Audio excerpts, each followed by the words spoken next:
Hello viewers, welcome to another video. তো আমি আজকে আপনাদেরকে দেখাবো আপনাদের স্মার্টফোনে এমন একটি ভুল রয়েছে হিডেন অবস্থায়, যে ভুলটা থাকার কারণে কিন্তু আমাদের স্মার্টফোনটা স্লো হয়ে যায় বা মাঝে মাঝে কাজ করতে করতে হ্যাং হয়ে যায়। তো এই ফোল্ডারটা কোথায় আছে এবং কিভাবে এই ভুলটা ঠিক করতে পারবেন, আপনাদের স্মার্টফোনটাকে আবারও ফাস্ট করতে পারবেন, অনেক স্পিডে চালাতে পারবেন, সেটি আজকের এই ভিডিওতে দেখিয়ে দেব। তো এত বেশি কথা না বলে চলুন মূল ভিডিওটি শুরু করি। আমাদের ফোনে কিন্তু অনেক জাঙ্ক ফাইল থাকে, যে জাঙ্ক ফাইলগুলো কিন্তু আমাদের প্রয়োজন হয় না। এগুলো কিন্তু আমাদের ফোনের স্টোরেজগুলোকে ফুল করে রাখে, যার কারণে আমাদের মেমোরিও খুব দ্রুত ফুল হয়ে যায়। তো আমি আপনাদেরকে দেখিয়ে দেব কোনো important photo video file delete না করে ফোনের স্টোরেজ খালি করবেন কিভাবে। তো বন্ধুরা, এই ইন্টারেস্টিং কাজের ভিডিওটি একদমই স্কিপ না করে সম্পূর্ণ দেখতে থাকুন।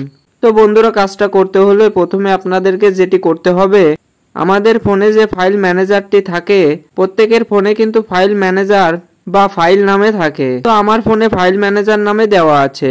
তো আমি এখানে ক্লিক করে দিলাম। ক্লিক করার পর ওপেন হওয়ার পর এখানে দেখতে পাচ্ছেন এখানে এরকম একটি ইন্টারফেস আসবে। এবার এখানে কারো ফোনে এরকম বাম পাশে বা ডান পাশে এরকম 3 ডট থাকে, এটাতে ক্লিক করবেন। ক্লিক করার পর এরকম অনেকগুলো অপশন চলে আসবে। আপনি এখান থেকে সেটিংসে ক্লিক করবেন। সেটিংসে ক্লিক করার পর এখানে এরকম অনেকগুলো অপশন চলে আসবে। আপনি এখানে দেখতে পাচ্ছেন শো হিডেন ফাইল। আপনি এই অপশনটি এখান থেকে অন করে দিবেন। অন করে এখান থেকে আবারও ব্যাক করবেন। ব্যাক করার পর আবারও এখানে এসে এখানে উপরে অথবা নিচে ইন্টারনাল স্টোর থাকবে, আপনি এটাতে ক্লিক করে দিবেন। ক্লিক করলে কিন্তু এখানে অনেকগুলো ফোল্ডার ওপেন হয়ে যাবে। তো আপনি এখানে একটি ফোল্ডার দেখতে পাচ্ছেন পিকচার, এই ফোল্ডারের উপর একটি ক্লিক করবেন। ক্লিক করলে আবারও অনেকগুলো ফোল্ডার ওপেন হয়ে যাবে। তো আপনি এখানে একটি ফোল্ডার দেখতে পাচ্ছেন থাম্বনেল, আপনি এই ফোল্ডারে একটি টাচ করবেন। তো টাচ করলে কিন্তু এখানে এরকম অনেকগুলো পিকচারের থাম্বনেল চলে আসবে। এবার আপনি এখান থেকে কি করবেন, এই থাম্বনেলগুলো কিন্তু কোনো পিকচার না, এগুলো হলো ফোনের জাঙ্ক ফাইল। তো এবার আপনি কি করবেন, এই প্রত্যেকটাই এক একটি করে সিলেক্ট করে নেবেন।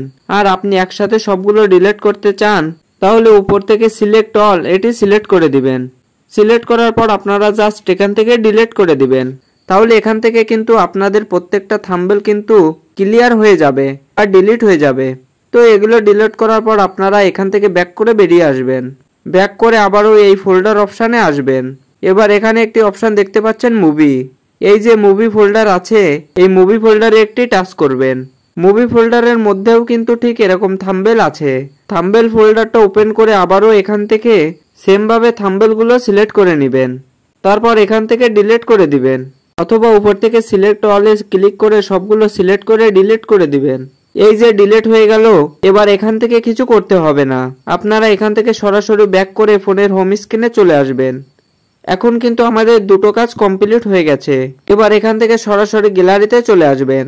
এখানে অ্যালবাম নামে একটি অপশান আছে, এটিতে টাচ করবেন। টাচ করার পরে একটু স্ক্রল করে নিচের দিকে আসবেন। তো এখানে অনেকেরই থাকে পিন অথবা অনেকেরই থাকে ডিলিট আইটেম। তো আপনাদের ফোনে যেটাই থাকুক না কেন, ডিলিট আইটেমের উপর একটি ক্লিক করবেন। ক্লিক করলে আপনাদের সামনে এরকম চলে আসবে। আপনারা উপর থেকে এখানে ডিলিটে টাচ করে ডিলিট করে দিবেন।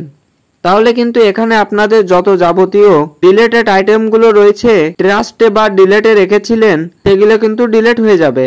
তো এভাবে কিন্তু পুরো জাঙ্ক ফাইলটা আপনারা ডিলিট করতে পারবেন আপনাদের ফোন থেকে। তো এই কাজগুলো কিন্তু আমরা অনেকেই জানি না, যার কারণে কিন্তু আমাদের ফোনটি অনেক স্লো হয়ে যায় বা হ্যাং করতে শুরু করে। তো এবার আপনাদেরকে আরো একটি কাজ দেখিয়ে দিই, যেটি করতে হবে আমাদের ফোনে থাকা সেটিংসে। তো আপনারা এখান থেকে আপনাদের ফোনের সেটিংসে চলে আসবেন। সেটিং অপশানে আসার পর এখান থেকে অ্যাবাউট ফোনে আসবেন। এখানে একটি অপশান দেখতে পাচ্ছেন স্টোরেজ নামে, আপনারা এই স্টোরেজ অপশানে ক্লিক করবেন। স্টোরেজ অপশানে ক্লিক করলে এরকম শো হবে। এখানে কিন্তু দেখতে পাচ্ছেন যে কত জিবি ক্লিনার ফাইল রয়েছে। এবার এখানে দেখতে পাচ্ছেন ক্লিনার আছে, তো এখানে ক্লিনারের উপর একটি টাচ করবেন। ক্লিনারে ক্লিক করলে এখানে দেখতে পাচ্ছেন যে কত জিবি ক্লিনার ফাইল বা ক্যাশ ফাইল রয়েছে। আরো অনেক কিছু কিন্তু রয়েছে, যেগুলো কিন্তু আমাদের ফোনকে অনেকটাই হ্যাং করে বা ল্যাগ করতে শুরু করে। তো এগুলো কিন্তু আমরা এখান থেকে সবার আগে ক্লিন করে দিব। তো এখানে নিচে ক্লিন অপশন দেওয়া আছে, এখান থেকে ক্লিন করে দিবেন। তো আমি এখান থেকে এটা ক্লিন করে দিলাম। দেখতে পাচ্ছেন এখান থেকে ডাটাটা কিন্তু একদম ক্লিন হয়ে গেছে। এখন আমার ফোনের মেমোরিটা কিন্তু অনেকটাই রিলিজ হয়ে গেছে। এবার আমরা এখান থেকে একটু ব্যাক করে চলে আসব। ব্যাক করে আসার পর এখানে আপনাদেরকে আরো একটি সেটিং দেখে নিতে হবে, সেটি হচ্ছে অ্যাপস। আপনারা এই অ্যাপসের উপর একটি টাচ করবেন। অ্যাপসে টাচ করার পর একটি অপশন দেখতে পেয়ে যাবেন ম্যানেজ অ্যাপস, এটাতে টাচ করবেন। টাচ করার পর কিন্তু এখানে আপনার ফোনের সকল ইনস্টল থাকা অ্যাপ্লিকেশনগুলো চলে আসবে। কোন অ্যাপসে কত স্টোরেজ জায়গা দখল করে রেখেছে সেটি কিন্তু দেখে নিতে পারবেন। এবার এখান থেকে যে অ্যাপসটি যত বেশি জায়গা দখল করে রেখেছে সেই অ্যাপসগুলোতে টাচ করবেন।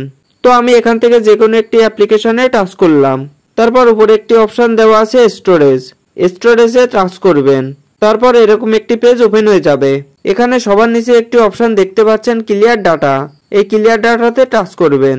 ক্লিয়ার ডাটাতে টাচ করার পর আপনারা এই যে ক্লিয়ার অল ডাটা এই অপশনটিতে কিন্তু কখনোই ক্লিক করবেন না।